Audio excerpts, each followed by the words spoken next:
Depuis ses origines et jusqu'à la Renaissance, le christianisme a vénéré un roi égyptien qu'il considérait aussi historique que Moïse.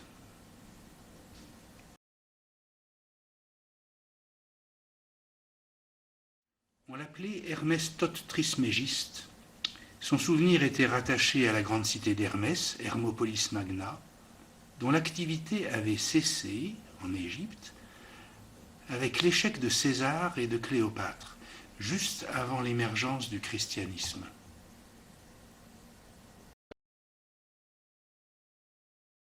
Ici, 1300 avant Jésus-Christ, nous avons Akhenaton.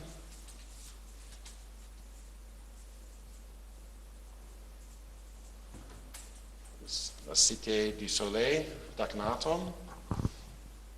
Et ici, 300 années avant Jésus-Christ, nous trouvons Hermopolis Magna et l'Alexandrie.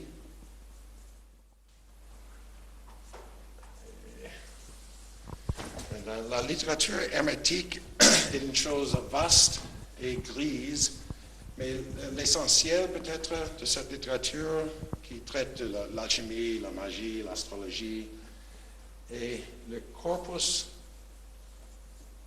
hermeticum.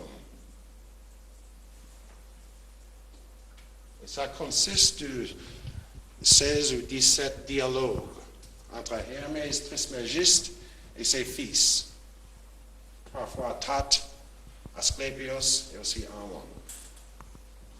Et ces textes sont probablement écrits en grec, ici, dans les 2 siècles après Jésus-Christ. Hermopolis Magna avait été construite par les Grecs sur la rive du Nil qui faisait face aux ruines de la cité d'Akhenaton, qui avait été détruite 7 ou 8 siècles auparavant par Ramsès II, juste après qu'Akhenaton ait disparu.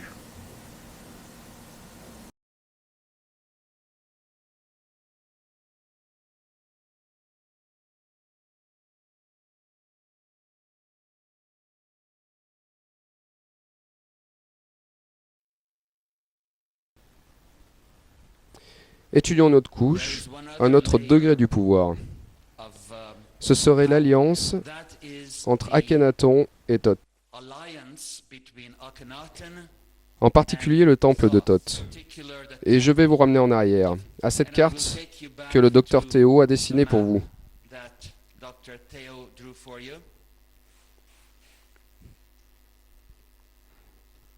Akhenaton a construit sa ville sur la rive est du Nil, tandis que le temple de Thoth était sur la rive ouest.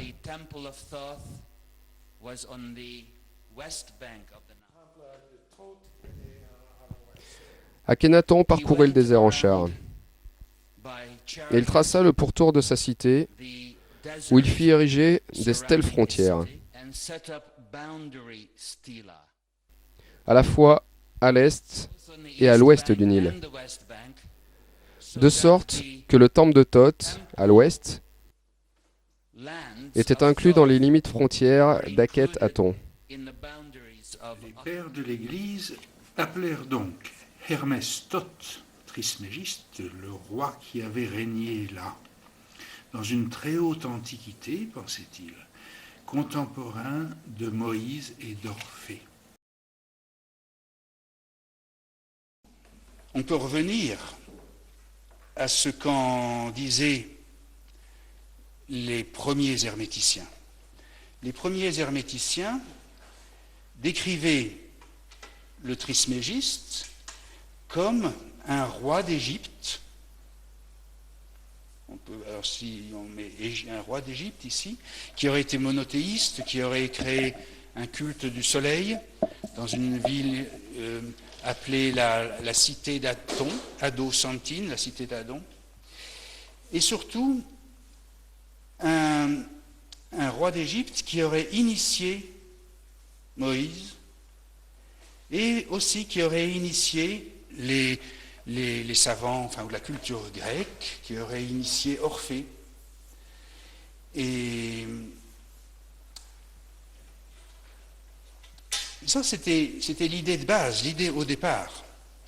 Arrivé en 1500 ou 1600, donc au XVIe siècle, avec les documents de Macédoine, non seulement le roi légendaire de la cité d'Adon, non seulement est-il proche de Moïse, mais il est Moïse exactement. Ou bien Moïse est ce roi-là. Alors ça a occasionné un certain chambardement, parce que les autorités de l'Église, les conducteurs du dogme, ne savaient plus très bien, si on peut dire, à quel saint se vouer. C'est-à-dire soit à un saint juif, soit à un saint égyptien, soit... et finalement, on voit que certains papes commencent à décorer leurs appartements avec des pyramides, des taureaux. Le pape suivant va considérer que cela est hérétique. Et comme ça, il va y avoir un siècle d'hésitation jusqu'au moment où la décision est prise. On refoule. Nous arrivons là. C'est l'Inquisition qui refoule non seulement l'identification, mais qui refoule toute l'idée d'hermétisme. On n'en parlera plus. Mais qu'on ait pu assister à un souvenir si documenté et si précis d'Akhenaton par moments dans l'histoire et à d'autres moments à un oubli si profond, nous met en demeure de comprendre ce qui s'est passé sur l'instant de sa scène primitive, à Akhet-Aton, qu'on appelle aujourd'hui Amarna.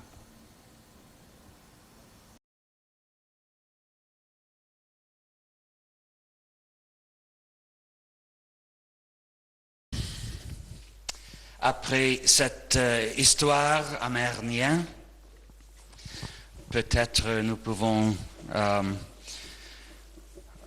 voir l'histoire de la pensée et langage. Monsieur Al et moi avions une conversation ce matin.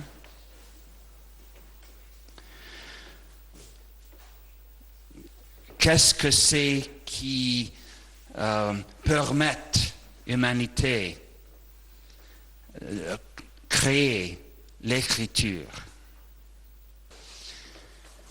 Langage, Le langage, c'est la recherche de la signification, la recherche du sens.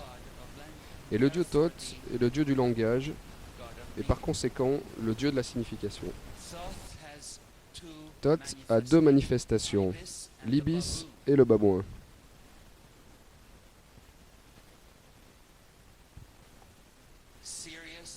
Le sérieux et le comique.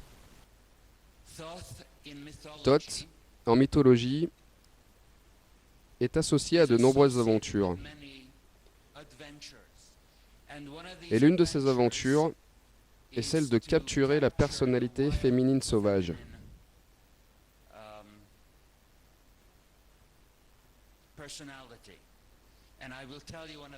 Et je vais vous conter l'une de ces histoires. L'histoire dit qu'un berger, le long du Nil, voit une apparition dans les marais, dans la végétation près du Nil. Cette apparition est quelquefois une lionne et d'autres moments une femme nue qui demande au berger de venir se joindre à elle.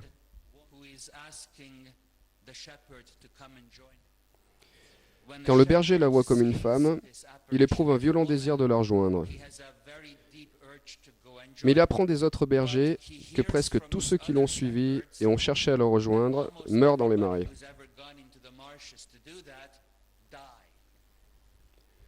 Donc, notre berger est découragé. Cependant, la femme lui apparaît sans cesse et lui dit « Viens à moi ». Et après de nombreux jours de pensées déchirantes,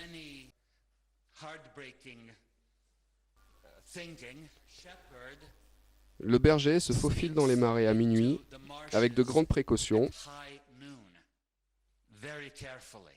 And indeed, he discovers Il découvre the une lionne lioness endormie. asleep.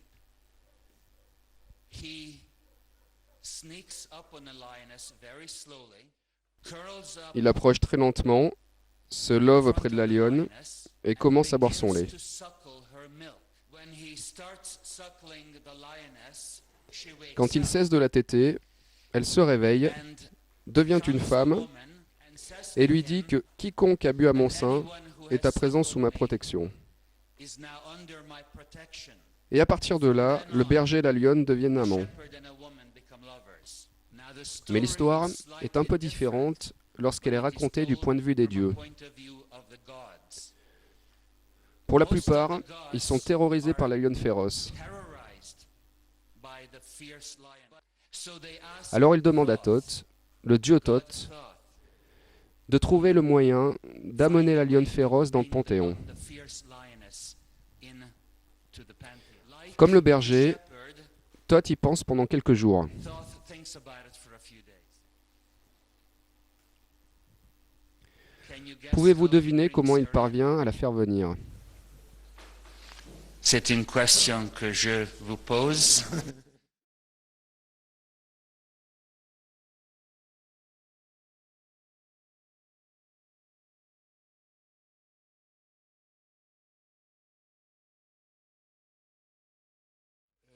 C'est que finalement, ce sera à vous de juger s'il y a lieu de faire emploi du fait que cette lionne, est-ce que la lionne, c'est Hathor, c'était ça, la lionne Hathor? Est-ce que ce n'est pas la lettre? Est-ce que Thoth,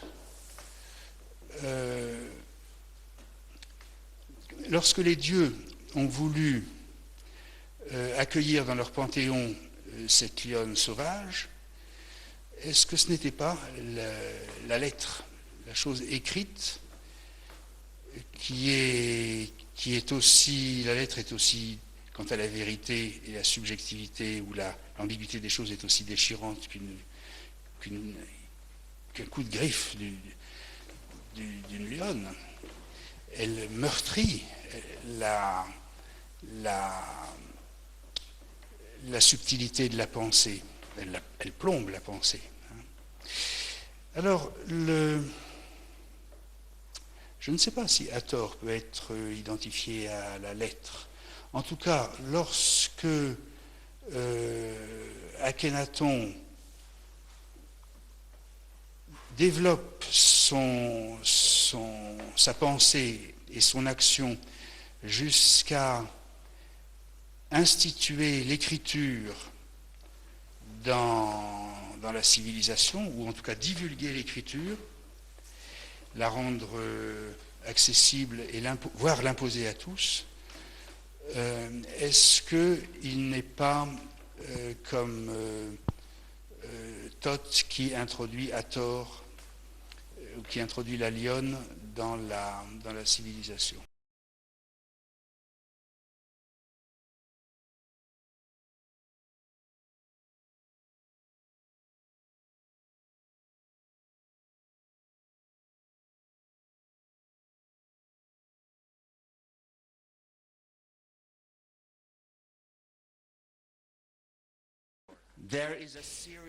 Il y a une série de compétitions entre Horus et Seth, une épreuve de force et d'habileté.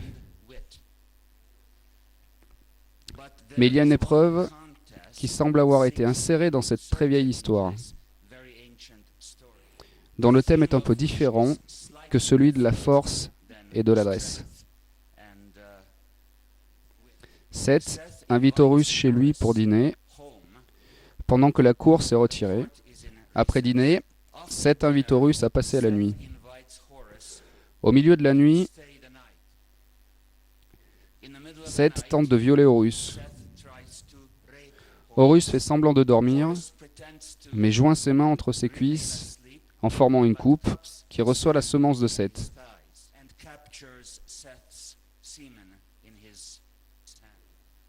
Au matin, Seth sourit et lui dit « Au revoir ».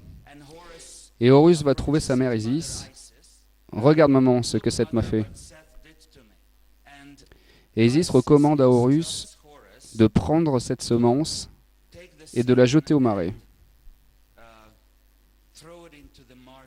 Puis elle continue en ordonnant à Horus de se masturber et de répandre sa propre semence sur les salades du jardin que Seth mange chaque matin. Et suivant son habitude, Seth va au jardin et prend un petit déjeuner de salade. Puis plus tard, un matin, il se retrouve à la cour des dieux. Devant la cour, Seth dit à la cour, déclare à tout le monde, « J'ai violé Horus et ma semence est en lui. » Mais Horus se lève et objecte. « C'est faux, je le nie. » La cour fait alors demande au dieu Thoth d'identifier la semence des jeunes gens.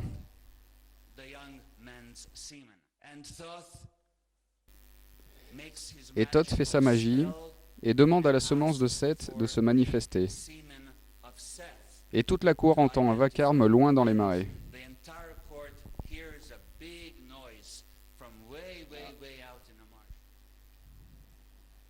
Puis Thoth applique à nouveau sa magie et appelle à l'identification de la semence de Horus. Et à la surprise de tous, la semence de Horus se fait entendre du corps de Seth. De surcroît, la semence se forme en une couronne de lumière et s'élève jusqu'à la tête de Seth, de laquelle Thoth l'ôte pour la placer sur sa propre tête.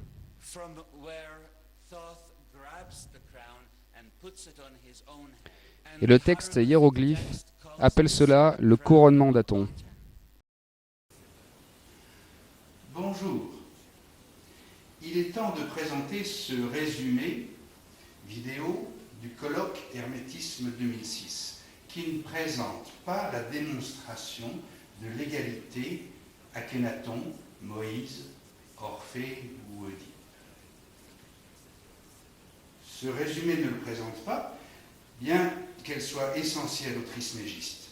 C'est parce que d'autres vidéos et suffisamment de livres d'auteurs différents en font quelque chose de tout à fait accessible et documenté.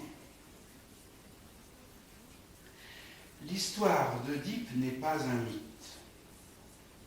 C'est l'histoire concrète, physique, matérielle.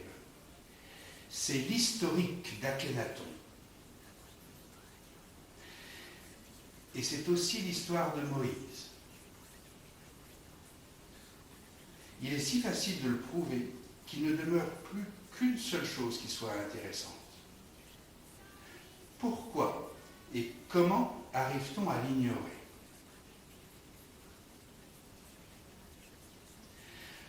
On a vu que le couronnement de la signification passe par des détours et des conflits. Ce sont ceux de la paranoïa. Il est aussi facile de montrer sa structure.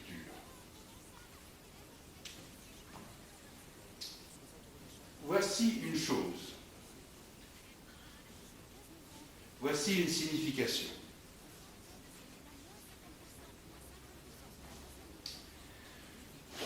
Voici une chose signifiée par une autre. Un enchaînement simple de deux ronds noués, deux anneaux noués. En vérité, aucune chose au monde n'est aliénée à une autre. Ni la rouge dans la jaune, ni la bleue dans la rouge, ni la jaune dans la bleue.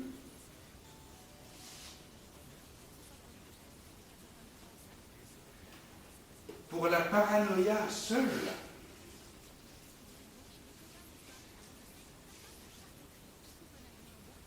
les choses sont enchaînées sans échappatoire.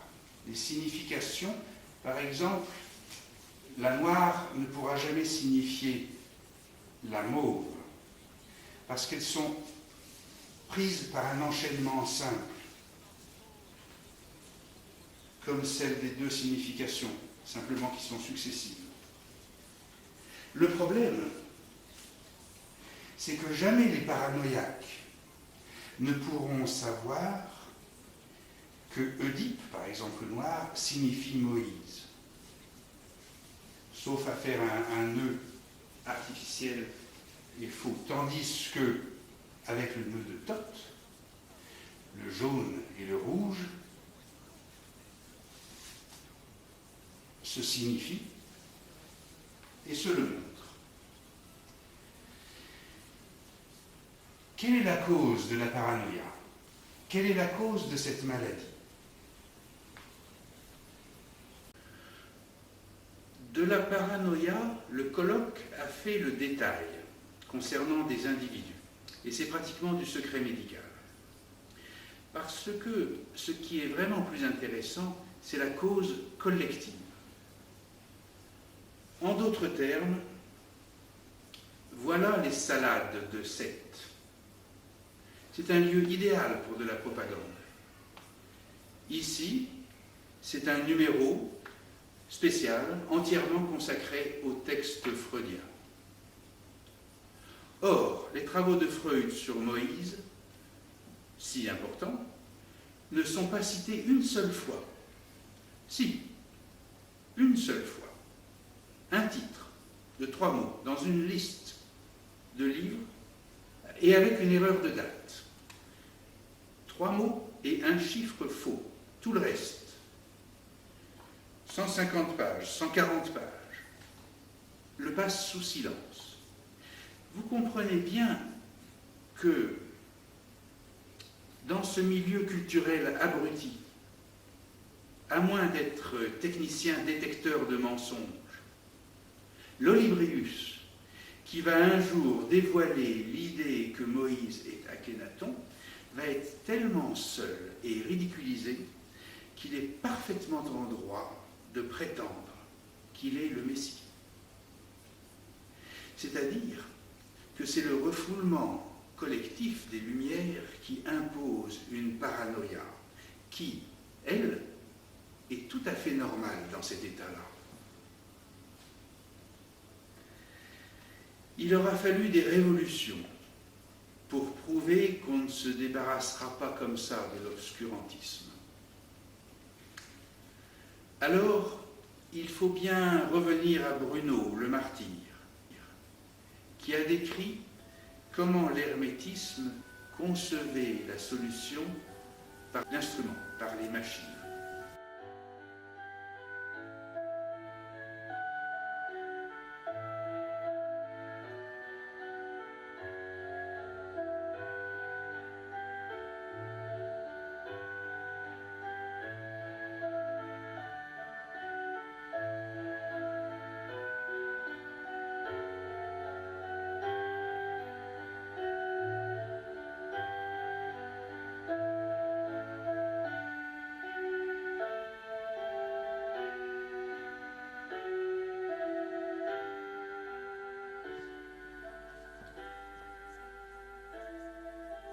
En 1925, il y a le conseil de Nicéa, et c'est avec ce conseil que le christianisme devient dogmatique. Avant que cela, tout c'est en flou. Il y a des textes gnostiques, les évangiles gnostiques, les textes hermétiques, et tout se mêle. Voilà.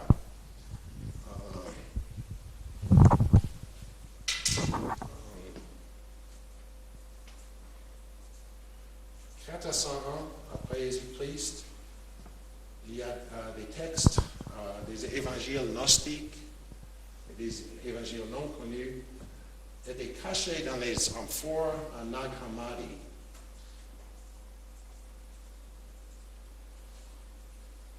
Et on n'a pas découvert que dans les années 1945, je crois. Et entre ces textes incluent quelques dialogues du Corpus Hermeticum et des évangiles gnostiques, etc. Alors, on a caché ces textes parce qu'après ce conseil de Nicée, ils sont jugés hérétiques dans les amphores. En l'année 529, je crois, la dernière académie platonienne en Athènes était fermée et les philosophes de cette académie sont venus à la Syrie, probablement la cité d'Aran, et ont porté avec eux tous les textes des sciences grecques et aussi le Corpus Hermeticum. De cette cité, les textes ont traduit à l'arabe et ont produit un ferment intellectuel dans l'Arabie où ils se sont développés de plus. C'est très intéressant. La cité d'Aran est inhabitée par les gens qui ne prennent pas à l'islam, mais qui sont tolérés comme peuple de le livre, d'un livre. Leur livre sacré était précisément le Corpus Hermeticum. Et ils l'ont traduit de la grecque en arabe et aussi plusieurs des textes grecs, scientifiques et philosophiques. Alors, ils ont vécu presque 1100 ans après Jésus-Christ. Et à ce moment, la cité a disparu. Je crois que c'est les Turcs qui ont rentré. Et plusieurs des mathématiciens et astrologues, astronomes ont venu de Haran à Bagdad, la cité des califes, pour servir comme des scientistes. Et alors ces textes et plusieurs des textes scientifiques grecs avec ça sont disparus de l'Occident et se trouvent dans le monde arabe. Et c'est avec dans la Renaissance,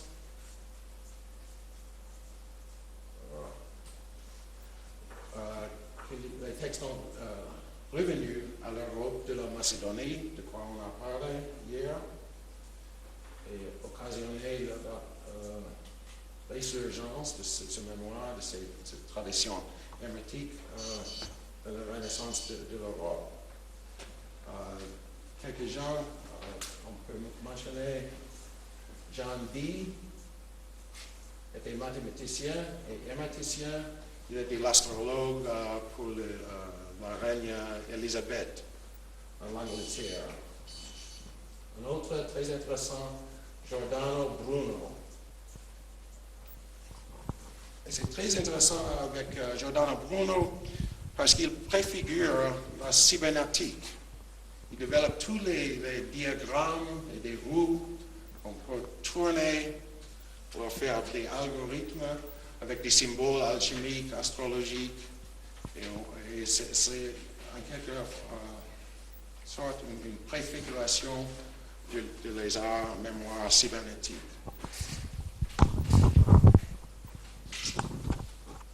Et après cette censure de Giordano Bruno, la tradition est refoulée et on les trouve avec les Rosicruciens, Mardi et les loges franc-maçonniques, etc.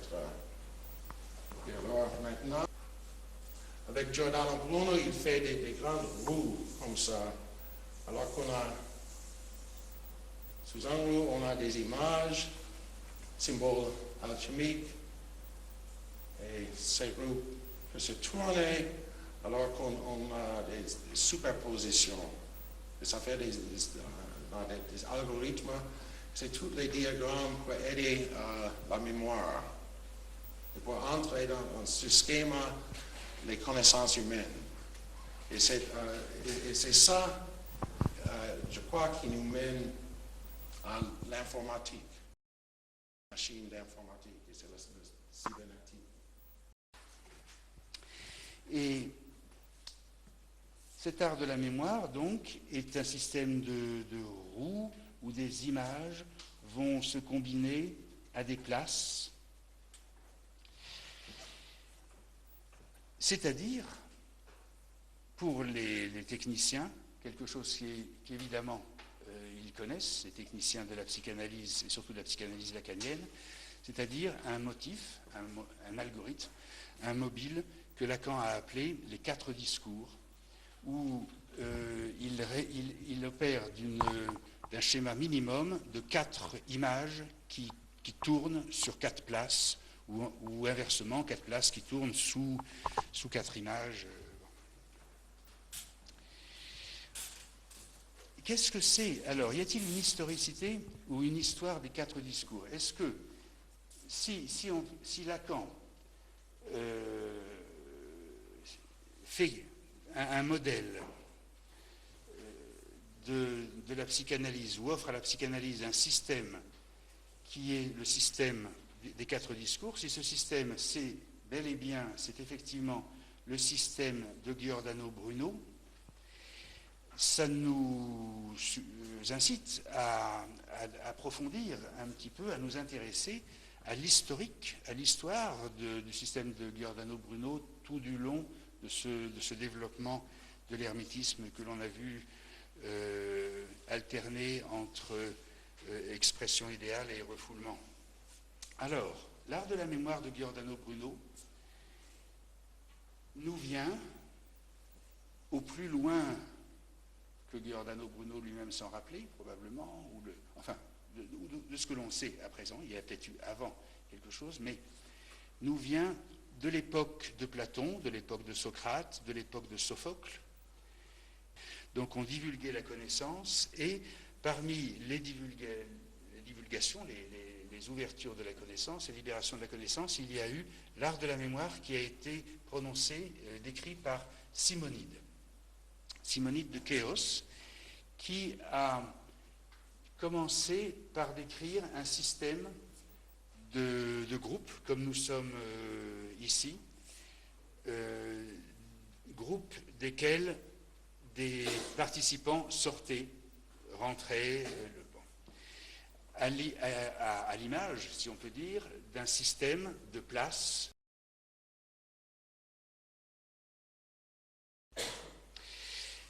Le mythe ou la légende ou le système de l'art de la mémoire décrit par Simonide de Chéos, on n'a pas directement, je crois, les textes de Simonide, mais ils nous ont été rapportés par Cicéron.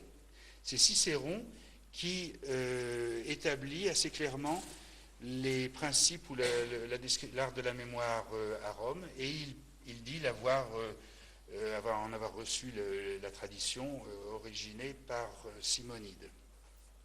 Et puis après, donc, Cicéron et d'autres, et puis nous avons Cicéron comme grand personnage, et nous avons Giordano Bruno comme ce personnage qui utilise comme système de pensée, donc il fait des méditations sur des roues d'images et de places qui se combinent. Nous voici revenus à Giordano Bruno. À l'instar de ces roues qui se réfléchissent et se signifient, ce colloque aura analysé, décrit et combiné différents champs, chapitres, domaines de l'histoire, de la politique, de la religion,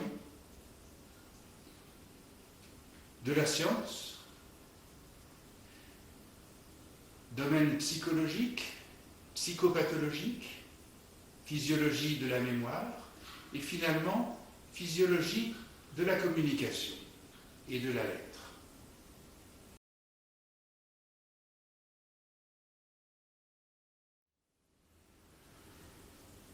Akhenaton aura livré, délivré, distribué la lettre. La lettre et ses lois. comme Thoth, qui apporte à tort au Panthéon, Akhenaton aura institué la lettre dans l'histoire. Trop tard ou trop tôt, mal ou bien, ce n'est pas ce qui importe le plus quant à nous. Car la lettre elle-même retrouve son histoire. Elle est opérante et s'opère d'un double processus. Sa divulgation constitue le premier processus. Akhenaton, Moïse, Oedipe vulgarise la lettre. Suit un second processus, qui est sa reconnaissance, sinon la renaissance.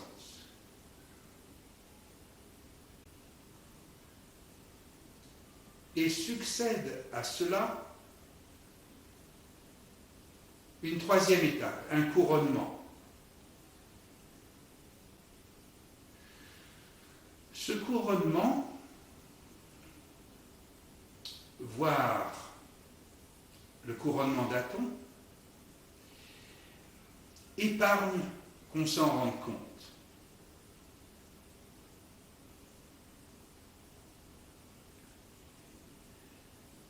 La paranoïa, ou ce que d'autres appellent l'incurable connerie, je parle de la paranoïa commune, moins de la paranoïa féconde, mais cet état-là peut tout à fait ignorer le troisième processus et se contenter de ce qu'elle est. La lettre, en effet, éventuellement par Thoth, serait dotée d'un processus qui la surpasse d'elle-même. Et elle aboutirait, par sa sorte de programme, à l'élaboration de machines intelligentes. Ces statuts dont parle le discours parfait,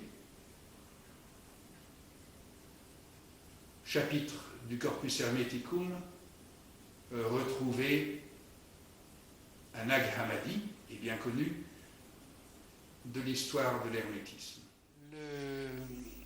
L'hermétisme avait une notion aiguë de la divinité.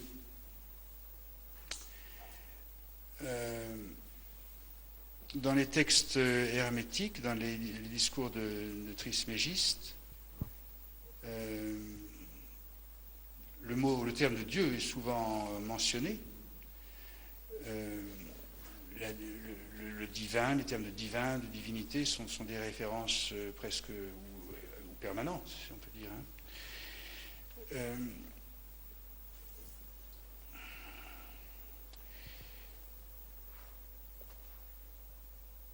Du peu que j'en connaisse, parce qu'il y a eu beaucoup de littérature hermétique, mais je crois que traditionnellement, le Dieu n'est pas nommé Allah ou n'est pas nommé Yahvé, Yahweh, mais il est nommé du terme de Nous. Et c'est un Dieu unique, c'est un Dieu de lumière, extrêmement attentif, bienveillant. Mais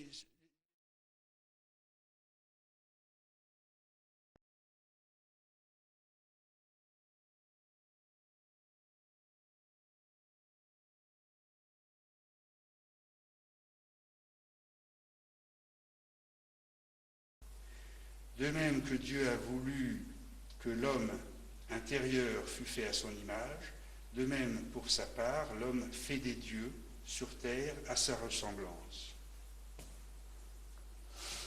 Et c'est là que Asclépius, cherchant à comprendre, demande: Ô Trismégiste, n'est-ce pas des statues dont tu parles, c'est-à-dire de ce que l'homme fait à sa propre ressemblance? Et Trismégiste répond: Ô Asclépius, c'est toi qui parles de statues, avec point d'exclamation, c'est-à-dire que, bon, il va accepter ce que Asclépius lui propose ou lui demande comme explication. Il dit: tu vois, comme toi aussi, ô Asclépius, tu es incrédule à l'égard de la parole, quand tu dis à propos d'êtres qui ont en eux âme et souffle, tu les appelles les statues, elles qui accomplissent de si grands miracles. Tu dis à propos d'êtres qui délivrent des prédictions, les statues, elles qui causent des maladies et qui les guérissent.